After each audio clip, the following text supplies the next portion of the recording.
The upward trend of vaping in Singapore since 2022 has eased a little, with a recent study showing a slight drop in vape users in the first quarter of this year.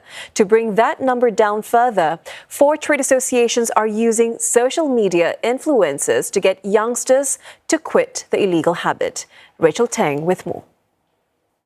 Local actor Noah Yap put up an anti-vaping post on his social media today, and he plans to ramp up this message in the weeks to come. I guess I just want to do my part and spread the word. Yeah. So the video that I'll be doing soon, right, will be actually a comedy video, more tuned into my style. So hopefully that video can connect with young people and my audience and followers. He's one of a handful of local artists who will be standing up against vaping. It's part of a larger campaign by 4 trade associations who are keen to do their part. They started off last year with anti-vaping stickers around their members' outlets. 其实吸电子烟的话，到处都有啦，相当普遍。咖啡店的话也有，所以我们就想说，从咖啡店发起这个活动，就要希望呼吁大家不要吸电子烟。 There's been some good news. A study by Milieu Insight, which surveyed around 5,000 people every quarter, found that the number of people who vape dropped slightly to 5.3% in the first quarter of 2025. That's down from 5.6% from the previous quarter. But at the same time, more people, especially youths, are smoking cigarettes and vaping simultaneously. This is the argument that these young people tell us, that they are trying to quit smoking, and so therefore they are vaping. But many a times, I don't think there is a actual goal of trying to quit smoking. They have bought into a marketing campaign by these tobacco companies. So they are just reiterating or repeating what they have heard vapes can do for them. The study also showed that close to 2 in 3 who buy vapes from the region get them from neighbouring Johor Bahru. And the most common way people get their vapes is from messaging platforms like Telegram. We next speak to a doctor on what it's like to get vaping addicts to quit the habit. Associate Professor Anantham Devanan, a senior consultant from Department of Respiratory and Critical Care Medicine at the Singapore General Hospital, joins us live now in the studio. Professor, welcome to Singapore Tonight. Thank you. So from your experience, you see patients with respiratory issues as a result of vaping. How and why do these patients normally end up in the hospital, or what are some of the complications or common signs that you've observed? Well, people who vape do come to hospital, right? Some of them come in with very serious complications, such as e-cigarette or vaping-associated lung injury, or we call it EVALI. And that can, result in, patients being on life support, patients requiring steroids, and it can have a very long recovery because the lungs can get very scarred. There are other lung conditions like popcorn lung, which is another serious condition in which, the small airways of the lungs get blocked. Vaping causes inflammation of the lungs. So if you've got underlying asthma, for example, you can get an asthma attack, and you're more likely to get asthma attacks. People who vape tend to get very dry mouth and very dry nose, and they tend to have more infections. So they do fall ill much more often. So even if they're not coming to a hospital, they're using the healthcare system more frequently. Have you observed an increase in vaping-related hospital admissions over time?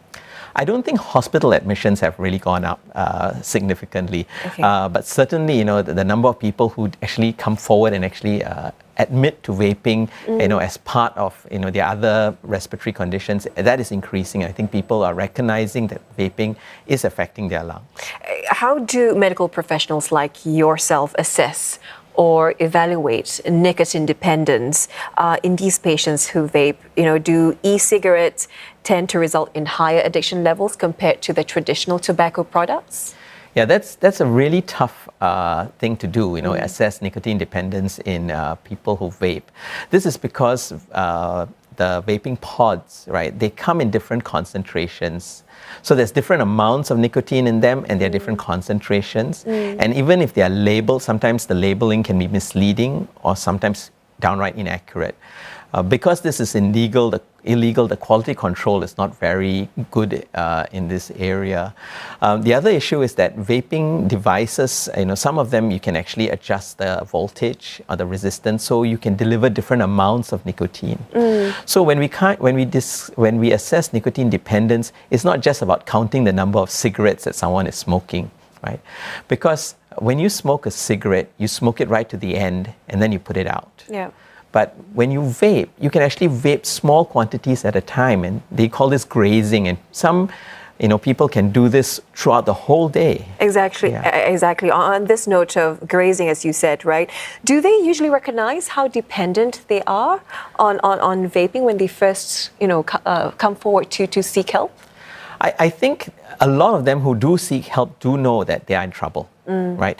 Because this is addiction.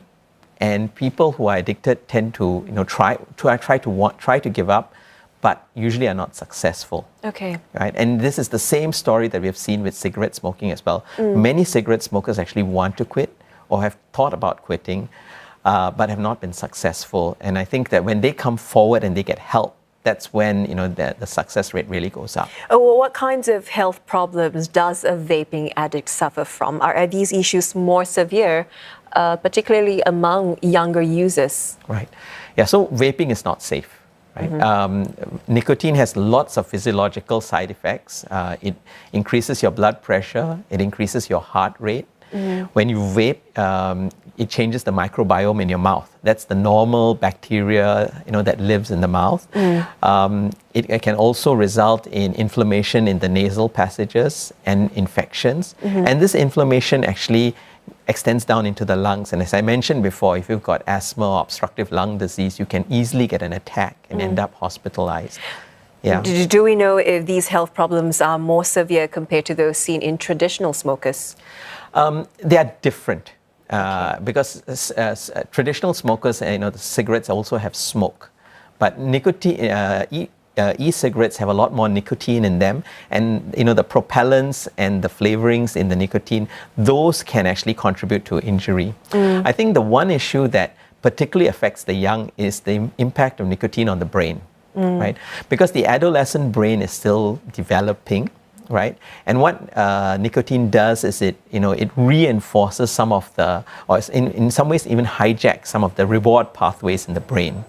And with increasing amounts of nicotine, these kind of behaviors become more and more entrenched. And it's a developing brain. So once some of these behaviors get planted in there, it's very hard, for them to quit after that. When it comes to kicking the vaping habit, why is it generally harder for younger people to quit? And what sort of strategies or treatments do you and your team use to help patients quit vaping altogether? Right. Well, one of the challenges with younger people is that, they may not realize that there's a problem. I think one of the benefits of youth and one of the challenges is a sense of invincibility. They don't think that, they're going to be harmed by cigarette smoking.